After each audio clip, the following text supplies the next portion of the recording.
বৌদ্ধ ধর্মের প্রধান গ্রন্থ ত্রিপিটক। এই গ্রন্থ তিনটি ভাগে বিভক্ত, আর তারই একটি হলো বিনয় পিটক। এই বিনয় পিটকে লেখা আছে বৌদ্ধ ভিক্ষুকদের জীবনযাপন, সংঘবিধান, শৃঙ্খলা আর প্রায়শ্চিত্তের নিয়ম। চতুর্থ শতাব্দীর শেষের দিকে এক চীনা পরিব্রাজক ফাইয়েন এই বইয়ের সন্ধানেই পাড়ি দেন ভারতবর্ষে। তখন চীন দেশে ভারত পরিচিত ছিল বুদ্ধের দেশ নামে, এক পবিত্র ভূমি যেখানে বুদ্ধের শিক্ষা এখনও জীবিত। পঞ্চম শতাব্দীর শুরুতে তিনি দীর্ঘ সময় কাটান ভারতে। তার যাত্রা ছিল কঠিন, বিপদসংকুল, তবুও তার লক্ষ্য ছিল একটাই।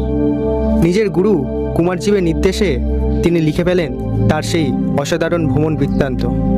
তার লেখায় উঠে এসেছে তৎকালীন ভারতের শহর, সমাজ ব্যবস্থা, অর্থনীতি, ভৌগোলিক অবস্থা, এমনকি মানুষের দৈনন্দিন জীবনযাত্রার চিত্র। 19 শতকে এই ভ্রমণ বৃত্তান্ত ইংরেজিতে অনুবাদ করেন স্যামুয়েল বিল এবং জেমস লেগি, আর প্রায় 100 বছর আগে বাংলায় এটি প্রকাশ করেন যোগীন্দ্রনাথ সমাদ্দার চৈনিক পরিব্রাজক ফাইয়েন নামে। খড়ি প্রকাশনী থেকে প্রকাশিত 2024 সালে চৈনিক পরিব্রাজক ফাইয়েন বইটি college street Desh, Dey book stall, আদিদে বুক স্টল, প্রান্তিক, প্ল্যাটফর্ম এবং অন্যান্য আরও অনেক বুক স্টোরে পাওয়া যাচ্ছে, এবং আমাদের অনলাইন স্টোর www.khoribooks.com-এও পাওয়া যাচ্ছে।